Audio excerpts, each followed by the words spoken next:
ჩვენთან არის ღმერთი. აგერ დაგვიდგა დიდი მარხვის მეხუთე კვირა, რაც ნიშნავს იმას, რომ დღევანდელ დღეს ტრადიციულად წმინდა ეკლესია ვიხსენებთ ჩვენ წმინდა მარიამ მეგვიფტელს, რომლის ცხოვრებაც აღწერილი იყო სოფრონ იერუსალიმელი პატრიარქის მიერ და შემდგომ გამშვენებული იყო ეს ცხოვრება სიმეონ მეტაფრასის მიერ. და ალბათ ჩვენ ყველას მეტნაკლებად მოგეხსენება მისი ცხოვრება, თუ როგორი გაახსნილი იყო ბავშვობიდანვე, შეპყრობილი გაახსნილების ვნებით. მაგრამ აი რაღაც მომენტში ხდება მის ცხოვრებაში ისეთი რამე, რომელმაც მთლიანად შეცვალა მისი ცხოვრების გზა.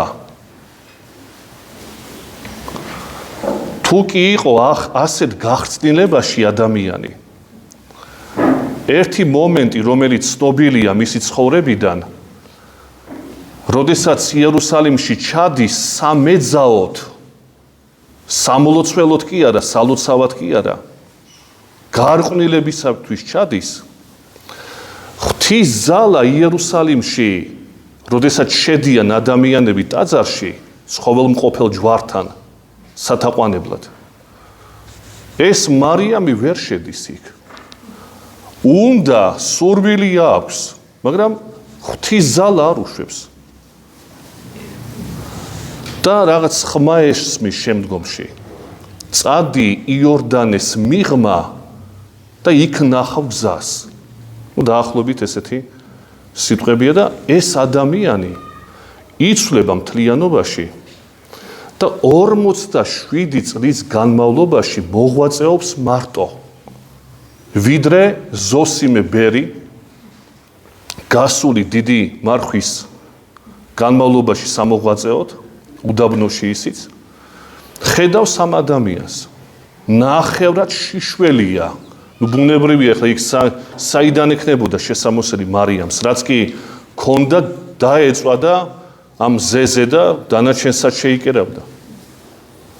მისცა ზოსიმემ თავისი შესამოსელი, ნახევარი შესამოსელი მისცა, რომ შემოსილიყო აზიარა რამოდენიმე გზის და ასე მიიცვალა მარიამ მეგვიფტელი. აი ესეთი უცნაური მოღვაწეობის სახე. რამ განაპირობა ეს ცხოვრება მისი? რამ განაპირობა მისი შეცვლა ასეთი? ძალიან მარტივია ამ დროს. ჩვენ ფილოსოფოსობთ ხოლმე, როგორ შეიძლება ასეთი რამ, როგორი გმირია. გმირი იმ გაგებით ნამდვილად არის, შინაგანი ნებელობა აქვს ძლიერი. ეს ნამდვილად აი ამ გაგებით გმირია, კი. მაგრამ სინამდვილეში ეს არის ჩვეულებრივი ამბავი მაშინ თითოეული ჩვენგანისათვის, როდესაც ჩვენ მიზანს დავსახავთ. მიზანი განაპირობებს ჩვენ გზას. ჩვენ როგორ გონია ხოლმე, რომ აი მე ვიცხოვრებ, ვივლი ამ გზით ჩემი ცხოვრებისა და მე რასაც მოიტანს ეს ცხოვრება, იმას მოიტანს. და ესეც ცხოვრობს თითოეული ჩვენგანი ხშირად. მაგრამ ქრისტიანი კაცი ესე არ უნდა ცხოვრობდეს. იმიტომ რომ ჯერ მიზანია, რა არის მიზანი ჩემი ცხოვრების? მე ცხონება მინდა თუ სხვა რამე? მე თუ მხოლოდ სახლის აშენება მინდა და მეტი ჭკუა მე არა მაქვს, მთელი ჩემი ძალისხმევა იქნება გამახვილებული ამაზე. მიმართულება იქნება ეს, რომ ფული ვიშობო, ვიღაცაში რომ მოვატყუო, ბეტონი მოვიტანო, მეტი ჭკუა არა აქვს კაც. და აშენებს ღმერთმა შეიარგოს ეს. ეს არის მისი ცხოვრების მიზანი. ბიზნესი აწყოს, იგივე მდგომარეობა. მეტი ჭკუა არ ყოფნის. ცუდია არ ვამბობთ, მაგრამ მეტი ჭკუა არ აქვს. ეს გონია ადამიანს ცხოვრების მიზანი. ღმერთმა შეარგოს ეს ყველაფერი. მაგრამ აი ეს მიზანი განაპირობებს მის გზას. აი მარიამ ეგვიპტელის შემთხვევაში მიზანი მან დასახა. ესე რომ ცხოვრობ და უნდა მოვკვდე. აი სიკვდილით ხომ თავდება ეს ყველაფერი ჩემში. საშველი არის თუ კიდე რაღაცა არსებობს სხვა. აი ამ მიზანმა მიმართულმა სამერმისო ცხოვრებისაკენ განაპირობა მისი შეცვლა როგორც ადამიანისა. შეპყრობილი ადამიანი ხდება თავისუფალი ადამიანი. მიდის საერთოდ და მე აღწერილია მის ცხოვრება ესე ადვილი კი არ არის, ის ებრძოდა მთელი წლების განმავლობაში ამ თავის შინაგან დემონებს. 17 წლის განმავლობაში არის ნათქვამი, ებრძოდა თავის ვნებებს. ხან სასიხარულო ხმები მესმოდა წერია მის ცხოვრებაში. ხან ღვინო მომინდებოდა, იმიტომ რომ სვავდი ბევრს, წარმოიდგინე ახალგაზრდა გოგო 15 წლის ბავშვი. იყო აი ამ მდგომარეობაში.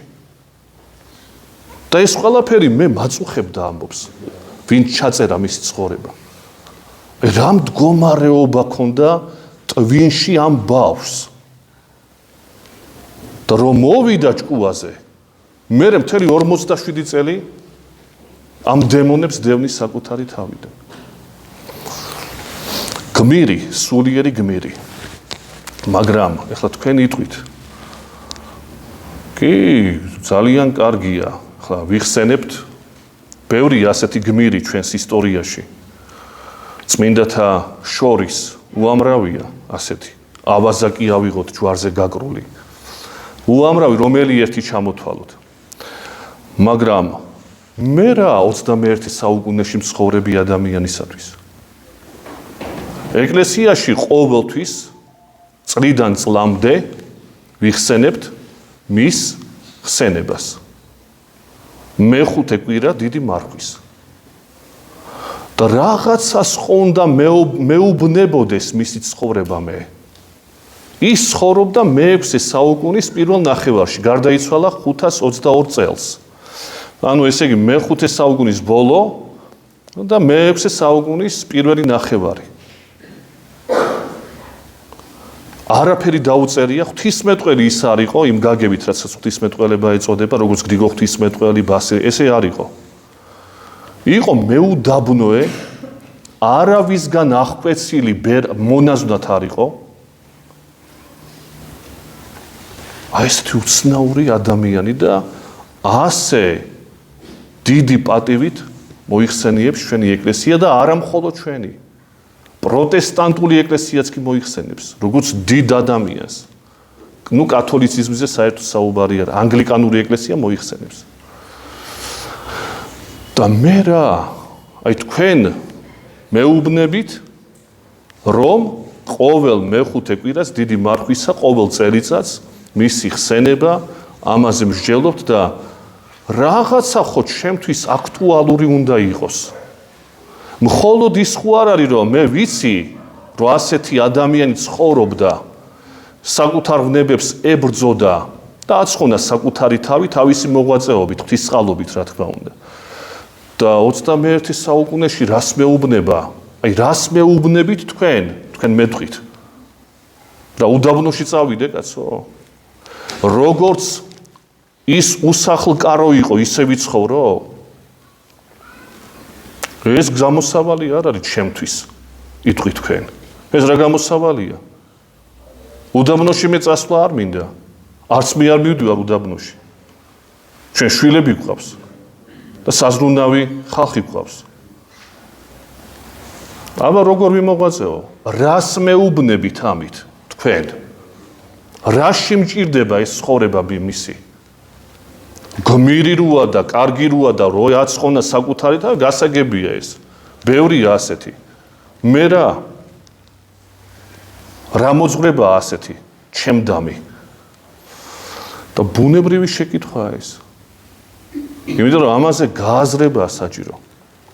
და რამოდენიმე მომენტი შეიძლება გამოვიტანოთ მისი ცხოვრებიდან, რაც აქტუალურია თითოეული ჩვენგანისათვის.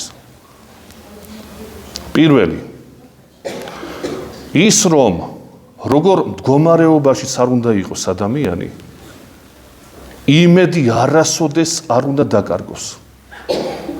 დღეს ვიწყებ ჩემ ცხოვრებას. ხვალ არა. ხვალინდელი დღე გადადებული საქმე ეშმაკისაულიაო, ხო იცით? ეშმაკისა არის. რატო ეშმაკისა? იმას არასოდეს არ გააკეთებ შენ. დღეს უნდა დაიწყო. დღეს ვიწყებ მე. როგორც მარიამმა. კი არ დაელოდა და აიცა ახლა გავიზარდო მე, გავთხოვდე შვილები და მე უკვე სიბერეში წავალ უდაბნოში. არა. რომ მიხვდა თავის შეცდომას პირდაპირ იქიდან მიდის უდაბნოში. როგორც ჩვენ უნდა ვაკეთებდეთ ჩვენ ცხოვრებას. საკეთებელია გავკეთილების სასწაული გააქვს, ჩემს შვილს მეუბნები სულ. ნუ მეუბნები საღამოს დავჯდები. გასაკეთებელი ხო შენია. ეხლავე დაჯექი გააკეთე. ჯერ ჩემ თავს ვეუბნები მე პირველ რიგში და ვცდილობ რომ ყოველთვის ესე ვიცხოვრო. ეხლა ბავშვები არიან და ხან გაგიგონებს ხან რაღაცა იყალთაბანებს თავისთვის, მაგრამ შენ მაინც ეუბნები. რა ადამიანი, რომელიც მიჩვეული არ არის ეხლა კეთებას, აი ამ წამში კეთებას, ის არასოდეს არაფერს არ გააკეთებს. აი მას გვასწავლის მარიამ მეგვიპტელის პირველი თეზა მისი ცხოვრების. გადადებული საქმეები არა. არასოდეს არ გაკეთდება ეს. ხვალ ზეგ, როცა გავიზრდები, როცა ფული მექნება, ჯანმრთელობას რომ მოვიწესრიგებ, შვილებს რომ დავზრდი, რო ავაშენებ სახლებს. და დაბერდა და კუბოში ჩადეს ეს კაცი და ეხლა იქ ალბათ ფიქრობს, მიეცა დასვენების დრო. ეხლა ფიქრობს, ეხლა რა გავაკეთოთ. აი ესეთი მდგომარეობა. პირველი, ესე იგი, გადადებული საქმე არ უნდა იყოს. და არასოდეს სასუ არ უნდა წარიკვეთოს კაცმა. ეს არის უდიდესი იმედის მომტანი ცხოვრება ჩვენთვის. რა მდგომარეობაში იყო მარიამი? მოგახსენეთ, რა მძიმე ფსიქიკური ავადმყოფობა. ეს მარტო ფიზიოლოგიური ამბავი არ არის. ფსიქიკური ავადმყოფობაა. შეპყრობილი ვნებით. სხვადასხვა ვნებით არის ადამიანი შეპყრობილი, მაგრამ ეს ამ შემთხვევაში ამით იყო შეპყრობილი. ეს პირველი, ახლა მეორე. შინაგანი თავისუფლება. ესე პირველი იმედის მომტანი და არ გადადება საქმისა. ეს შეიძლება გამოვიტანო მე ჩემთვის თითოეულმა ადამიანმა. მეორე, თავისუფლება. შინაგანი თავისუფალი ცხოვრება. საოცრად თავისუფალი.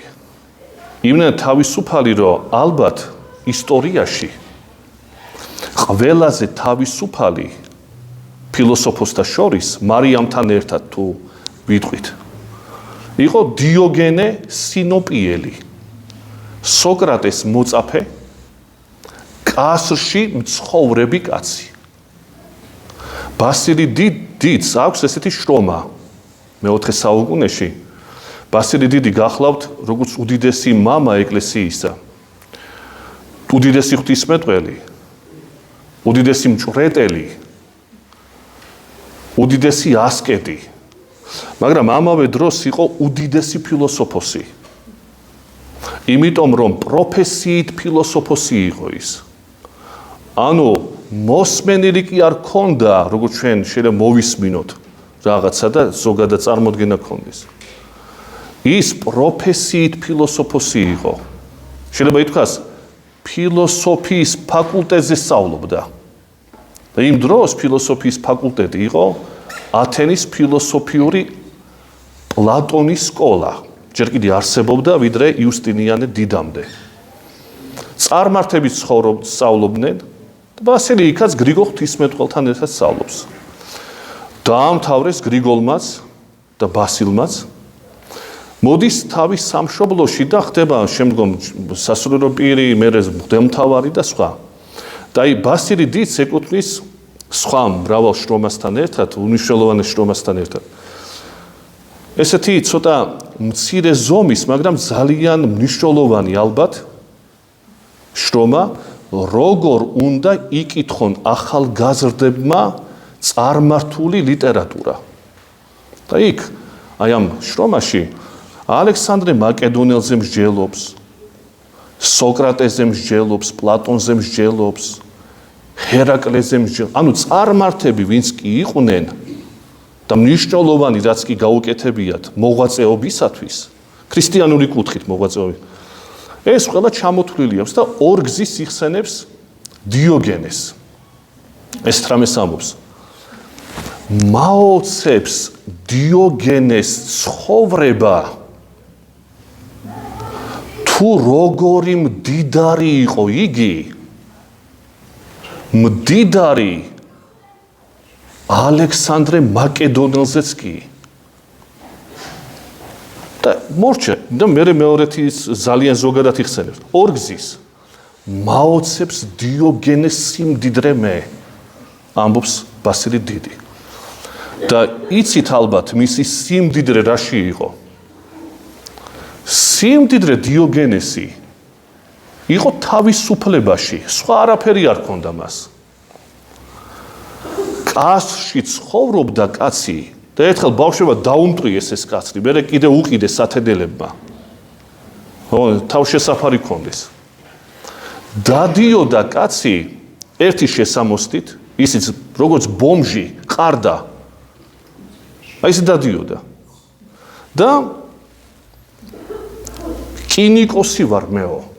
კინიკა, აი კინოლოგია აქედან მოდის. ზაღლური ვარ მე, ამბობდა. ზაღლივით ცხოვრობ მე. და ერთხელ რო დაინახა, ეს იკვებებოდა ყველაფრით, რასაც იპოვიდა. და ერთხელ დაინახა, რომ ვიღაც ბავშვი ახალგაზრდა ბიჭი სვავდა ხელით წყალს. და იფიქრა დიოგენემ, კაცო მე ხის ჭიქა მაქვს. იმ ბავშვს არაფერი არ აქვს ხის დასალევად. ესე იგი ის უფრო თავისუფალია ჩემზე.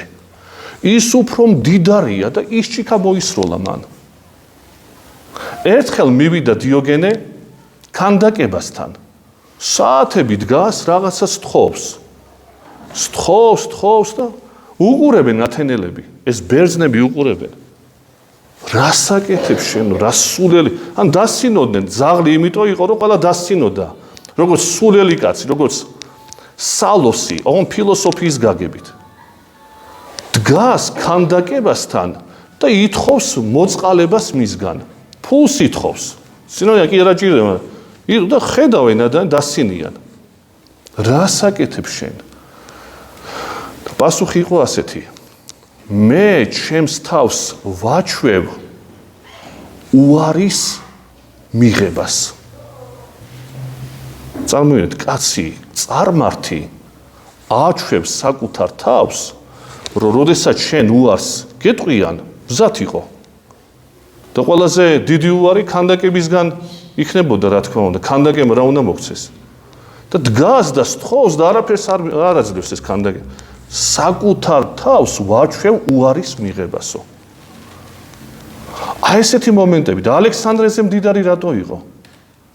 გახსოვთ თქვენ ეს ალბათ ისტორიიდან ყველაზე ცნობილი ეპიზოდი. მეფე მივიდა, შენ იცი, ეს მთელი ამბავია კართაგენში, კორინთოში უკაცრავად. ეს კოტრიალობს მზეზე. არ აინტერესებს არც ალექსანდრე. აი როგორი თავისუფალი და მდიდარი კაცია. აბსოლუტურად არ აინტერესებს. ჩავიდა კორინთოში ალექსანდრე. ამალა მთელი ესე იგი ღარიბი თუ მდიდარი ფეხზე დგას. ეს კოტრიალობს მზეზე და გაუგია ახლა ალექსანდრეს, რომ ეს ფილოსოფოსი გიჟი ყავთ აქო და მივიდა. მე იცი ვინ ვარო? ვინ ხარ ეკითხება დიოგენე? მე ალექსანდრე ვარ მაკედონელი.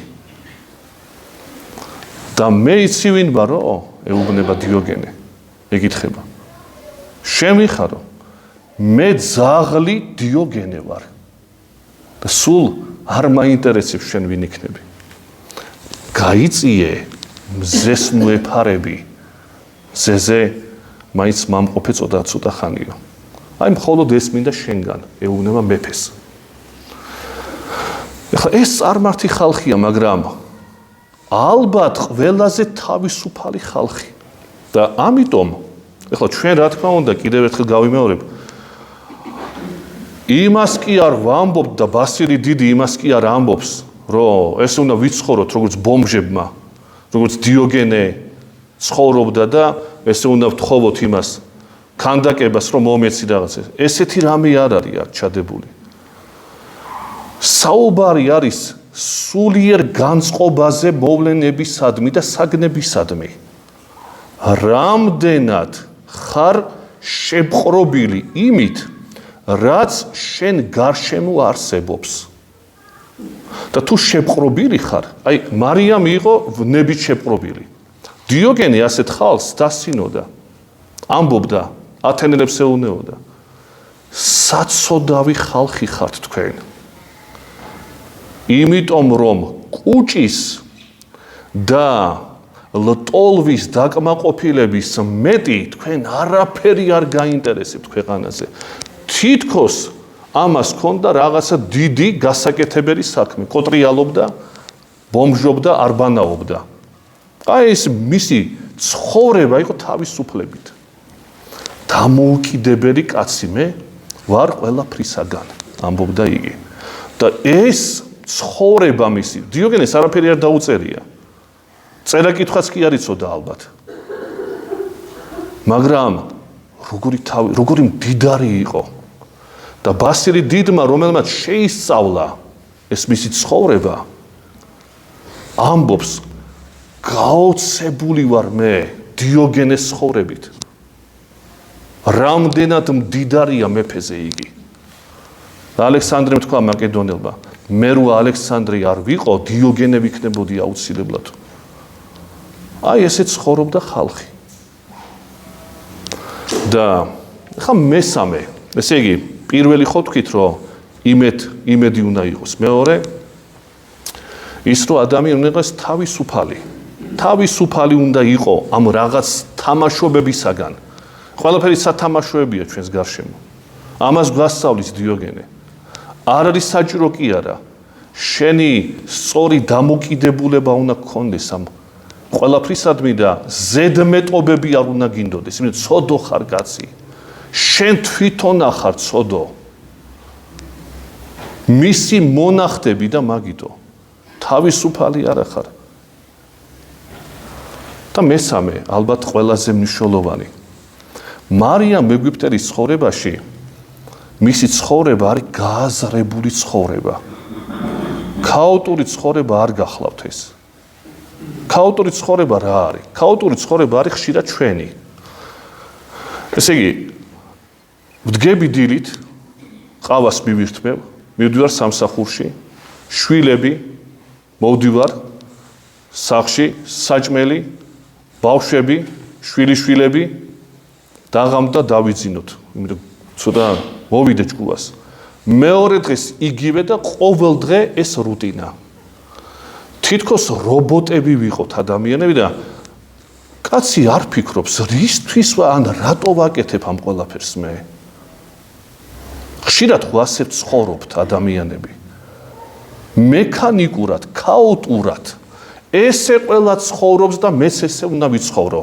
აბა როგორ სხვაგვარად რა ადამიანი ხო ცხოველი არ არის ჯოგში ხო არ ახარ ჯოგის მწევრი ხო არ ახარ შენ რას ქვია ყველა ცხოვრობს რას ქვია ყველა ცხოვრობს და მეც ესე უნდა ვიცხოვრო მაშინ საცხოველეთში ხარ ზოოპარკში ყველა ჭამს მრავლდება და მორჩა მეტი ჭკუა არ აქვს ცხოველებს აი მდგომარეობაში ვიმყოფებით ხშირად აი მარიამის ცხოვრება გააზრებული ცხოვრებაა და ამასთან დაკავშირებით მინდა ერთი რამე მოგახსენოთ იყო მე-20 საუკუნეში ერთი ესეთი დიდი წმინდანია დღეს სერბეთის მნათობი წმინდა იუსტინე პოპოვიჩი თუ ნახავთ მის შრომებს წაიკითხეთ აუცილებლად რთული ფილოსოფოსი დიდი ღვთისმეტყველი დიდი დოგმატიკოსი იყო ეს კაცი მგონი 80-იან წლებში 70-იან წლებში გარდაიცვალა ვაცდები წინა საუკუნისა და ერთ-ერთი რამ რაც აი მის შრომაში არ მავიწყდება და თითქოს ყოველთვის ჩემ ცნობიერებაში ტყიალებს მისი გამონათქვამი არის ასეთი როგორი უცნაურიც არ უნდა იყოს ახლა რასაც ვიტყვით არის მისი გამონათქვამი ასეთი ეს რამეს ამბობს რომ მირჩევნია ჯოჯოხეთში ვიყო ქრისტესთან ერთად ვიდრე სამოთხეში მის გარეშე და თან დაურთავს ჯოჯოხეთში ქრისტესთან ერთად შეუძლებელია მაგრამ დავუშვათ ქრისტეს სამეფოა ჯოჯოხეთი მე იქ მირჩევნია მასთან ერთად ყოფნა ვიდრე სამოთხეში მის გარეშე ახლა ადამიანი იფიქრებს რომ როგორ უყვარს ქრისტე რა კარგია და ერთგულია ერთგულებაზე კი არ არის და სიყვარულზე კი არ არის საქმე აქ პოპოვიჩი აი ამ ფრაზაში გულისხმობს ერთ რამეს სადაც ქრისტია იქ გააზრებულობა ლოგიკურობა ქაოტურობა არ არის რატო იმიტომ რომ მაცხოვარს ძე ღმერთს ეწოდება მამის ლოგოსი მამა ღმერთის ლოგოსი ანუ სიტყვაი პირველიდან იყო სიტყვაი ლოგოსი რას ნიშნავს ბევრ რამეს ნიშნავს მაგრამ ლოგიკურობას აზრის მქონეობას მიზნის მქონეობას ანუ მე რასაც ვაკეთებ გააზრებულობას გულისხმობს ქრისტეში ცხოვრება ქაოტურ ცხოვრებას კი არა გააზრებულ ცხოვრებას გულისხმობს ქრისტესთან ერთად ცხოვრება ამიტომაც მე მირჩევნია ქრისტესთან ერთად ჯოჯოხეთში ვიყო გააზრებული მაინც მექნება რატო ვარ აქ და თუ სამოთხეში ვიქნები გაუაზრებლად ის უფრო დიდი ჯოჯოხეთი იქნება ჩემი ვიდრე ჯოჯოხეთში მასთან ერთად რატო ასე იმიტომ რომ ქრისტე არის თავად სიბრძნე ქრისტე არის თავად გზა ქრისტე არის თავად აზრი ცხოვრებისა ლოგიკურობა ყველაფრის არისტოტელე ესეთ რამეს ამბობს ადამიანს ყველა ადამიანს სოციალური ფენიდან ესე იგი განურჩევლად ყველა ადამიანს ახასიათებს ძირითადი ინსტინქტი რაც არის ჩვენში ინსტინქტები კი არა ყველაზე მნიშვნელოვანი რაც ახასიათებს ეს არის აზროვნება არ შეიძლება ადამიანი იყო და არ აზროვნებდე არისტოტელეს მეტაფიზიკა ესე იწყება მე დამასკელმა გადაიღო ეს თავის გარდამოცემაში ესე იგი არ შეიძლება ადამიანი არსებობდე და არ აზროვნებდე ეს არის ჩვენში ჩადებული ძირითადი ინსტინქტი რატო ამბობს ახლა ამას თუ ეს ასია მაშინ არსებობს სამი კატეგორია აზროვნებისა პირველი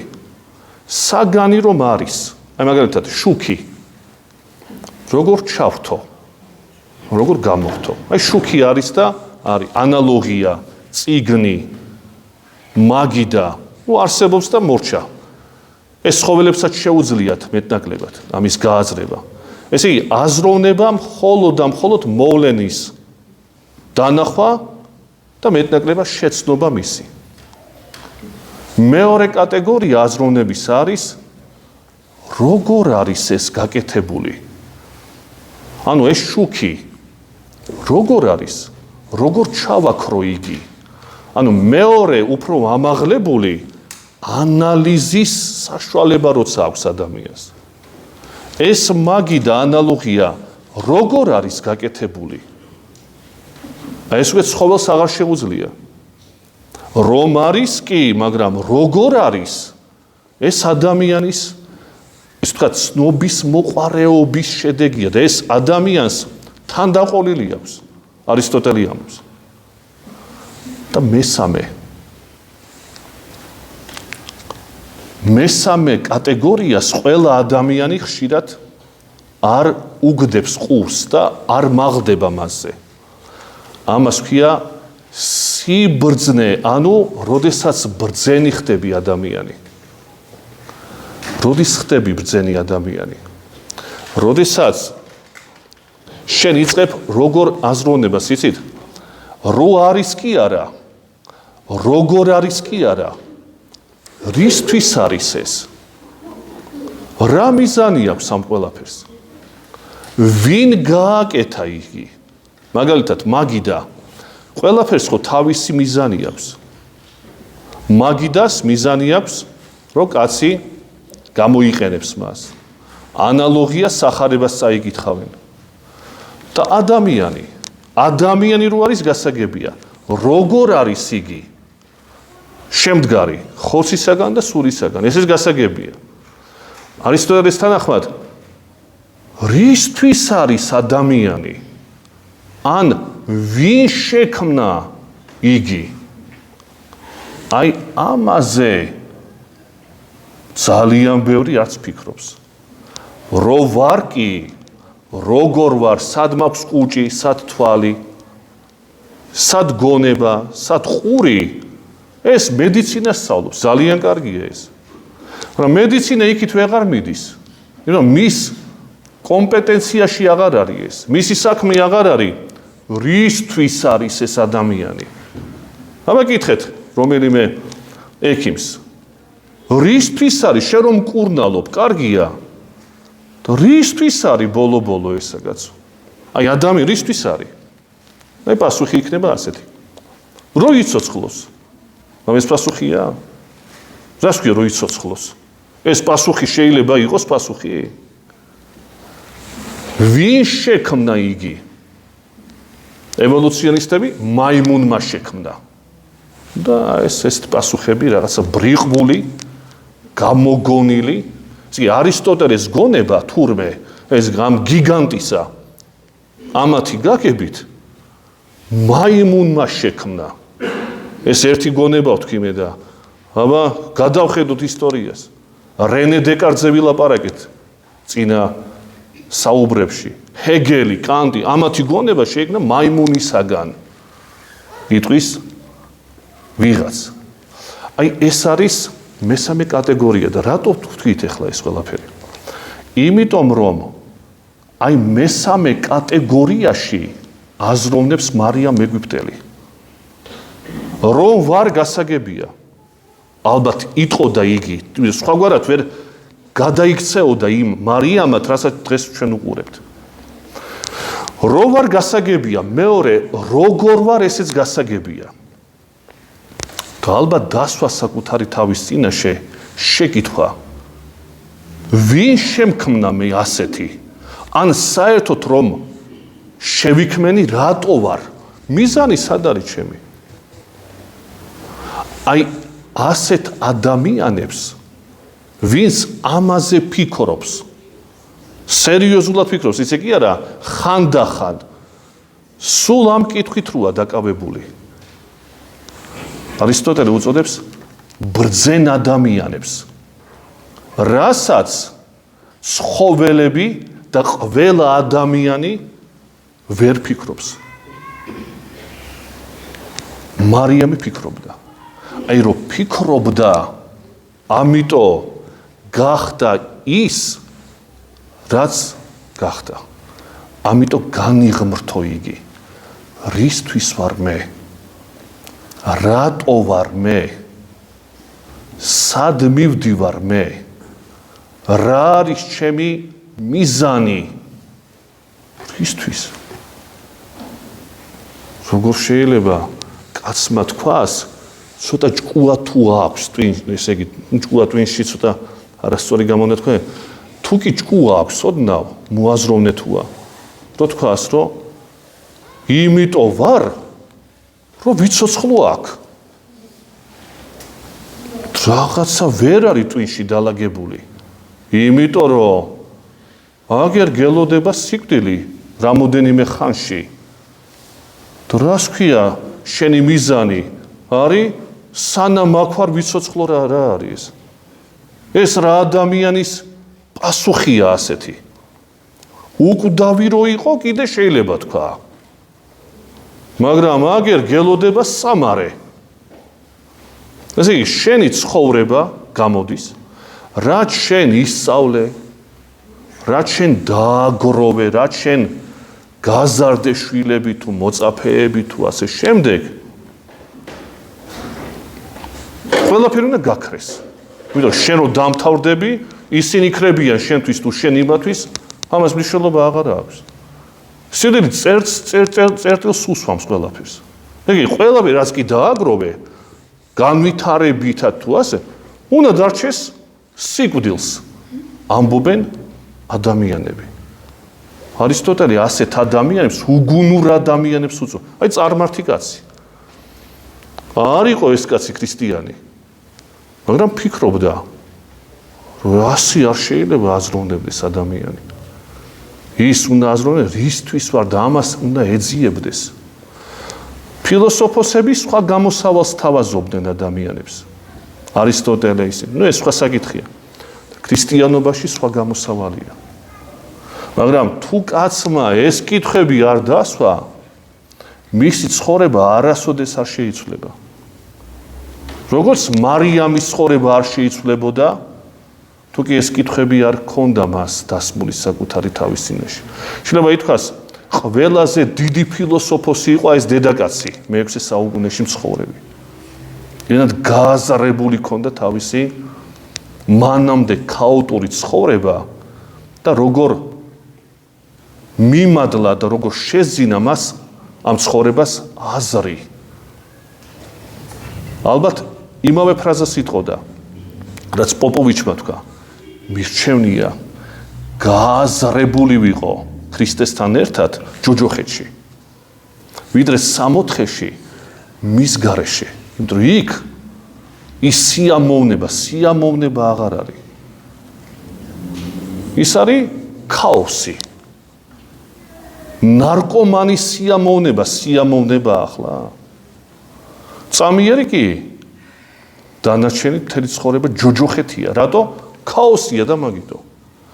მაგრამ ღმერთთან ერთად სიამოვნებით ცხოვრება მარადიული სიამოვნებაა. აი განსხვავება. ქაოტურსა და მიზან დასახულობა სიამოვნებას შორის. აი სიამოვნება ირჩიეს. ჯოჯოხეთური ცხოვრება ერთი შეხედვით. მაგრამ გააზრებული ცხოვრება. და ეს გააზრებული, რომელიც თან დაყოლილოა, როგორც არისტოტელე თქვა, უდიდესი სიამოვნების მომნიჭებელია შენთვის. იმიტომ რომ თუ ინტელექტუალურად დაკმაყოფილი არ ახარ, ყველაზე დიდი უბედურება და ჯოჯოხეთი ეს არის შენთვის.